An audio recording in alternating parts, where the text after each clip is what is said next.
আশা করি আপনারা সবাই অনেক ভালো আছেন। আজকে আপনাদের সামনে যে বইটা রিভিউ করব সেটা হচ্ছে ফিনমসের এই টপিক ভিত্তিক জব সলিউশনটা। তো আমরা কম বেশি সবাই জানি যে চাকরির প্রিপারেশনের জন্য জব সলিউশনটা কতটা গুরুত্বপূর্ণ এবং বাজারের কোন জব সলিউশনটা সবথেকে বেটার হবে, এটা নিয়ে যারা দুশ্চিন্তায় থাকেন তারা আজকের ভিডিওটা দেখে সিদ্ধান্ত গ্রহণ করতে আপনাদের জন্য সুবিধা হবে। দেখেন, বাজারে টপিক ভিত্তিক জব সলিউশন পাওয়া যায়, মডেল টেস্ট ভিত্তিক জব সলিউশন পাওয়া যায়, বিষয় ভিত্তিক জব সলিউশন পাওয়া যায়। এত কিছুর ভিড়ে টপিক ভিত্তিক জব সলিউশনটা বেস্ট আমার মতে। কেন বেস্ট? আপনাকে আমি ফার্স্টে এটা দেখেন, প্রথম খণ্ড বাংলা, গণিত, মানসিক দক্ষতা। এই যে বোর্ড বইয়ের প্রশ্ন আছে, ভর্তি পরীক্ষার প্রশ্ন আছে, যে ভর্তি পরীক্ষার প্রশ্ন চাকরি পরীক্ষা অনেক রিপিট হয়, বিভিন্ন চাকরি পরীক্ষার প্রশ্ন রিপিট করা। আবার হচ্ছে যে তার দ্বিতীয় খণ্ডে সাধারণ জ্ঞান, ভূগোল, বিজ্ঞান, নৈতিকতা আছে। তো এইটা আপনার একটু দেখায় ভিতরটা।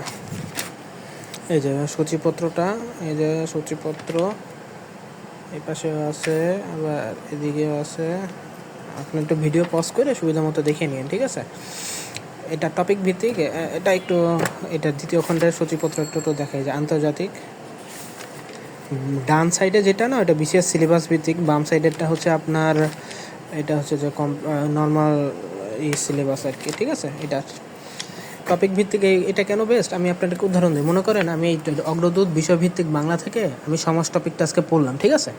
সমাজ টপিকটা পড়া শেষ করে আমার মনে হলো সমাজের উপর যেই বিগত সালের প্রশ্ন আছে সেই প্রশ্নটা আমি সলভ করব, ঠিক আছে? আমি তখন এইখান থেকে টপিক ভিত্তিক যে জব সলিউশন বইটা থেকে যে এই সমাজ, কর্মধারয় সমাজ, এই টপিকটা শেষ করলাম, তাহলে হবে কি, বিষয়ভিত্তিক পড়লাম, আবার সেই বিষয়ভিত্তিক বই থেকে সমাজ পড়ে জব সলিউশন থেকে আবার সেই টপিকটা যদি পড়ি, ওই টপিক নিয়ে আমার কনফিউশন থাকতেছে না।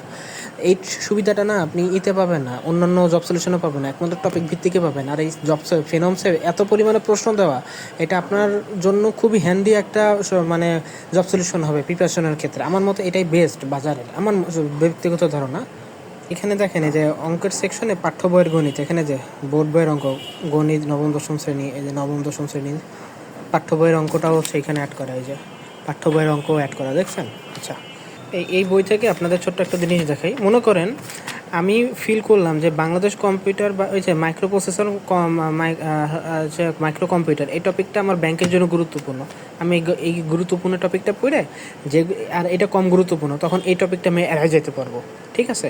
তাহলে হবে কি, গুরুত্বপূর্ণ টপিকের উপর বেশি জোর দেওয়া যাবে, মনোযোগ দেওয়া যাবে, ইউজলেস টপিকটা আমি একটু এড়াই যেতে পারবো, ঠিক আছে? যেটা প্রিপারেশনের ক্ষেত্রে খুবই গুরুত্বপূর্ণ। তো ওভারঅল আমার সাজেশন থাকবে যে এইটার প্রশ্ন সংখ্যা অনেক বেশি, প্লাস এটার বাকি ডিটেলসও দেখলেন। তো সব মিলে এই জব সলিউশনটা আপনাদের জন্য অনেক ভালো হবে, বাকিটা আপনাদের উপর।